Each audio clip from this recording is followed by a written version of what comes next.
ॐ विश्वानि देव सवितर्दुरितानि परासुवे यद्भद्रं तन्नयासु। सज्जनों, मैं स्वामी यशवीर महाराज YouTube channel वैदिक चेतना में आप सभी का स्वागत करता हूं। सज्जनों, ये हमारा देश वीरों का देश है और जब जब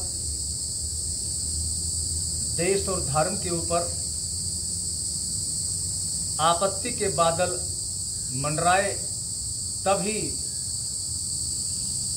धर्म की रक्षा के लिए, राष्ट्र की रक्षा के लिए अनेक वीरों ने आगे आकर के मोर्चे को संभाला और देश और धर्म की रक्षा की। बड़े बलिदान हुए हजारों साल की इस दास्तां में। जिस समय भारत पर मुगलों का शासन था, उस समय अनेक वीरों ने अपने बलिदान दिए। उन्हीं में एक बंदा बैरागी का नाम भी स्वर्णिम अक्षरों में लिखा जाता है और लोग उन्हें बड़ी श्रद्धा से स्मरण करते हैं। लेकिन कुछ लोग ऐसे होंगे जो बंदा बैरागी के नाम से अपरिचित हों। सज्जनों, ये बंदा बैरागी हिंदू धर्म का वो योद्धा था जिन्होंने मुगल शासन को टक्कर दी और गुरु गोविंद सिंह के दोनों पुत्रों जोरावर फतेह सिंह, जिनमें जोरावर 9 साल के और फतेह सिंह 5 साल के थे, गुरु गोविंद सिंह के दोनों इन पुत्रों को सरहद के नवाब ने दीवारों में चिनवा दिया था। गुरु गोविंद सिंह के दोनों पुत्रों को दीवार में चिनवाने वाले सरहद के इस नवाब को मारने वाले बंदा बैरागी थे। गुरु तेग बहादुर का सिर काटने वाले जलालुद्दीन जल्लाद का सिर काट करके बदला लिया, वे बंदा बैरागी थे। सज्जनों, बंदा बैरागी का जन्म कश्मीर के राजौरी के पुंछ में 27 अक्टूबर 1670 ईस्वी में हुआ था और ये बड़े बहादुर थे। बचपन में शिकार खेलते रहते थे। एक बार जंगल में शिकार खेलने के लिए गए और हिरणों का जो झुंड था, उनमें से एक हिरनी पर इन्होंने अपना निशाना लगाया और तीर छोड़ा। तीर सीधा हिरनी को लगा। हिरनी छटपटाने लगी और वो गर्भवती थी। तड़प तड़प करके वो हिरनी तो मरी, लेकिन उसका बच्चा पेट में से निकल करके वो भी तड़प तड़प करके मरने लगा। इस घटना को देख करके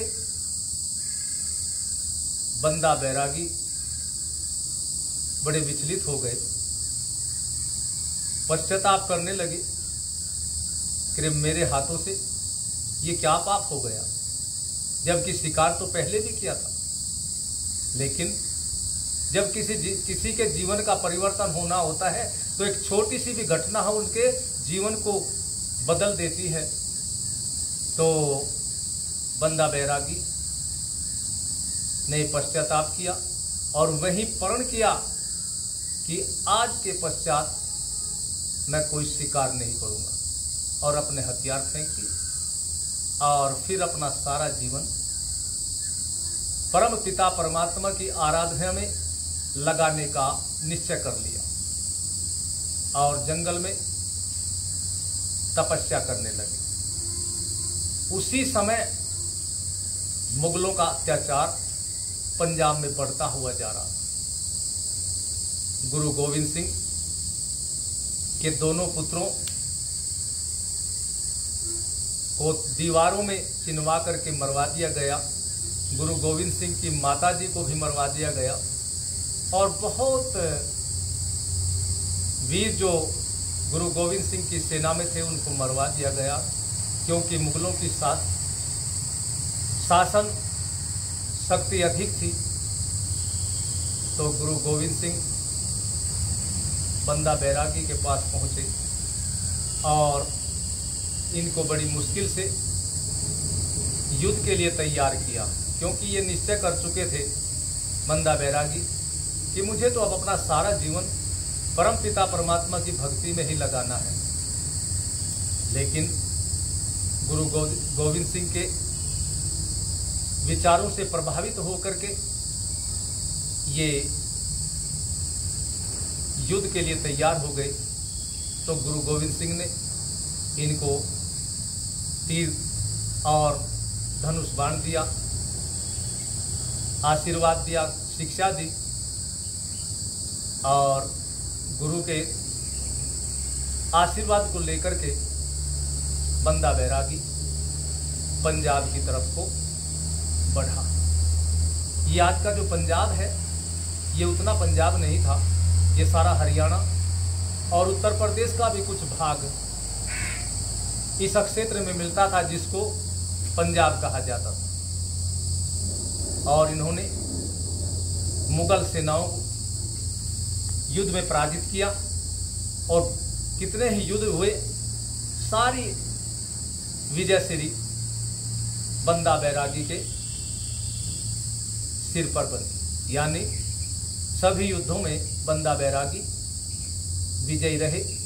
फिर इन्होंने जो मुगल शासन की टकसाल चलती थी, सिक्के चलते थे, उसकी जगह अपने सिक्के चलाने शुरू कर दिए। मुगल बादशाह को दिखाई दिया कि अगर यही इसी प्रकार रहा तो भारत से तो मुगल शासन समाप्त हो जाएगा। तो उन्होंने बहुत भारी संख्या में बहुत बड़ी सेना लेकर के पंजाब पर आक्रमण कर दिया और युद्ध हुआ। और युद्ध होते हुए बंदा बैरागी की सेना बहुत अधिक मारी गई। केवल 750 के लगभग सैनिक बचे और ये गुरुदास के किले में पहुंच गए। गुरदासपुर के किले को चारों तरफ से मुगल सेना ने घेर लिया। कई महीने तक घेरा रहा। जब वहां पर भोजन की भी परेशानी हो गई तो बंदा बैरागी अपने साथियों सहित किले से बाहर आए और युद्ध प्रारंभ हो गया। लेकिन वो संख्या कम होने के कारण से और मुगलों की सेना अधिक होने से गिरफ्तार कर लिए गए और गिरफ्तार करके लोहे के कटघरे में बंद करके दिल्ली लाया गया। और बंदा बैरागी के 5 वर्ष के बच्चे को भी लोहे के कटघरे में बंद करके दिल्ली लाया गया। और जितने भी बंदा बैरागी के साथी थे, सिपाही थे, उनको बंदा बैरागी के सामने कई दिन तक बारी बारी से मारा गया, काटा गया, जिससे कि बंदा बैरागी घबरा जाए और वो इस्लाम मजहब को स्वीकार कर ले। लेकिन न तो इनके साथी मरने वाले घबराए और न ये घबराए। अंत में उसके 5 वर्ष के बच्चे को उसको भी काट दिया गया और उस बच्चे का मांस बंदा बैरागी के मुंह में ठूंस दिया गया।